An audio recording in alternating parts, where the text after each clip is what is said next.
Hello, my name is Chef Michael White, and you're in the kitchens of Marea here in the DIFC, and I'm joining A&E TV to cook one of my favorite pastas, garganelli ai frutti di mare.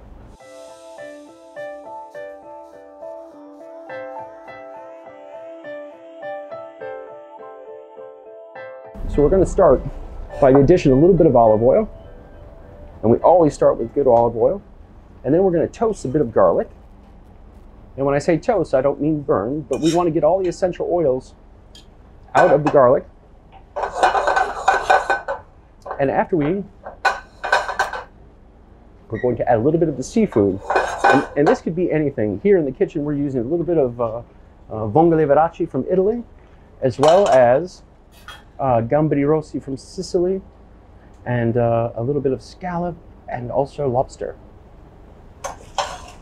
Now this is a pasta that you can do easily at home and using just a bit of calamari or whatever is available in the market. And that's the beauty of Italian cooking. Simplicity is the hallmark of Italian cooking.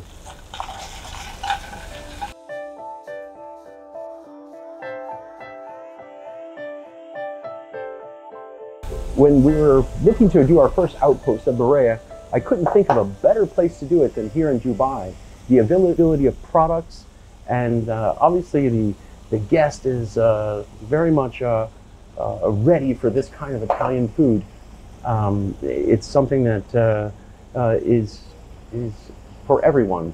Everybody knows clams, mussels, and this type of Mediterranean cooking, but we do it in our own twist here at Marea. And I like to call it very, very clean cooking. What you see is what you're tasting. Adding a little bit of cooking liquid. And when I say cooking liquid, these happen to be a little bit of lobster stock. We take lobster shells and mirepoix, which is carrots, onions, and celery. And then we cooked it for about an hour. And I wish we had smell-o-vision right now so you could smell this, but you'll have to come to the restaurant here at the DIFC. So as you can see, we have just a light broth like this, and we're going to cook this with handmade pasta called garganelli, which are quills of pasta that are rolled over a comb. And this is a pasta that is typical from Emilia-Romagna.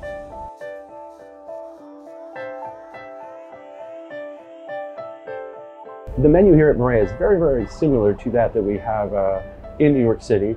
There are obviously additions, and depending on the type of product that we use, we're using lots of different vegetables from Italy. So there are certain essence of the Italian kitchen that are even more so Italian. We're using fava beans, and when we get fava beans, they come from Italy. The tomatoes, burrata, the availability of product here in Dubai, it's second to none.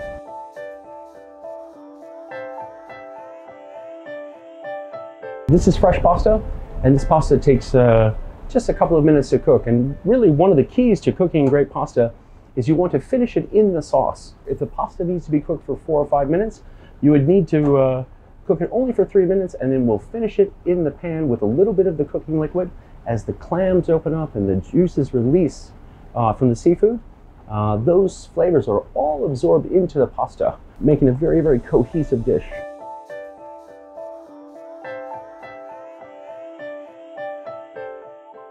That's a pretty tough question. That's like asking my favorite Ramones song. Anything that's fresh. I'm obviously an Italianophile and love everything Italian. But I certainly appreciate all ingredients. The availability of the ingredients that we have here, we're using some local product from the UAE.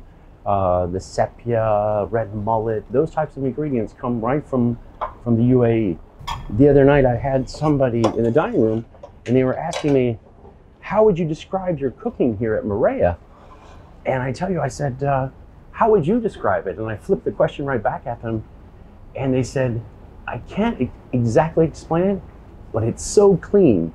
And saying clean to me is really, really important, because the ingredients and the flavors are not muddled.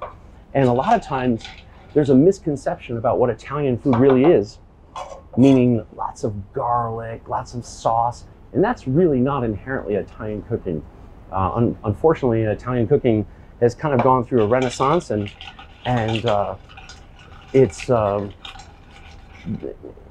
different in the way that people have been able to travel to Italy now. Italy is a popular tourism destination, and so people get the chance to have real Italian food. So when people come back to the restaurant, they say, I was just in Italy last week and I can still have these flavors here. I'm going to take a little bit of lemon zest, and lemon zest is the outer skin of the lemon, and we make our own lemon oil.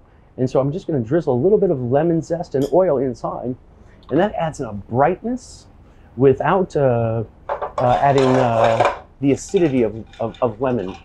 And so if you added too much lemon, you wouldn't taste all the different elements of it.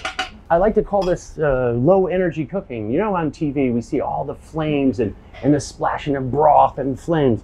Well, that's really not cooking. You don't want to have those elements inside of the pasta.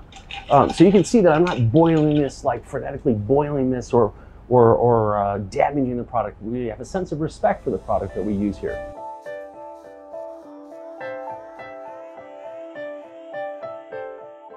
I have many signature dishes, but one dish that's particularly synonymous with Marea is the lobster and burrata, which is a spoonful of burrata, or soft cow's milk cheese from Puglia, with the acidity of little pieces of eggplant that have been pickled, tomatoes, and then lobster that's tossed in white balsamic and extra virgin olive oil.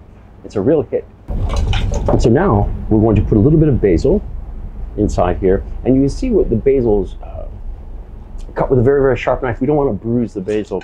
There's all these tiny elements that we do that one would think that would be not very important, but when it comes to Italian cooking, there are so few ingredients that it's important to have the freshest ingredients as possible.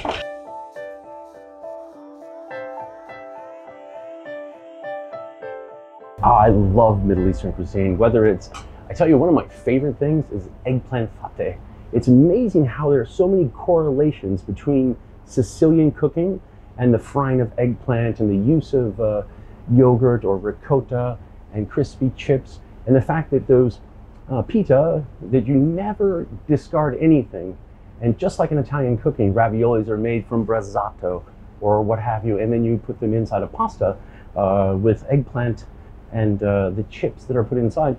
Those are old pita that's fried. And so there are many, many correlations and things that you can see that are very much in the Italian cooking. For me, going and tasting different hummus, every different restaurant, if I could only make that beautiful well that they do with that and pouring the oil inside.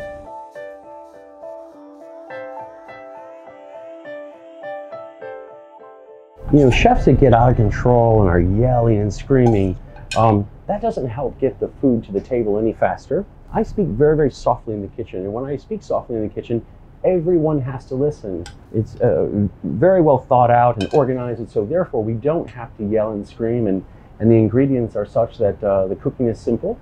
And I also take into consideration that we're not saving anybody's life. I have nobody on the gurney, and therefore it's only cooking. And if there's harmony in the kitchen, then everybody will do an amazing job.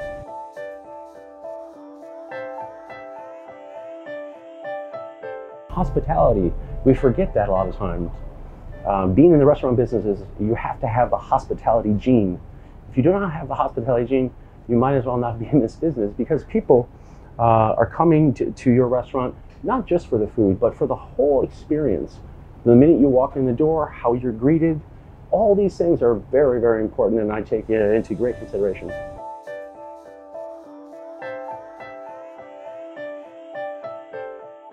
Sustainability is extremely important. Knowing the provenance of where things come from is of the utmost importance to us. If you're a conscientious chef, which I most certainly am, I want to make sure that there's ingredients and plentifulness for everyone after I'm done cooking. Thank you for joining us on A&E TV, and we'll see you next time.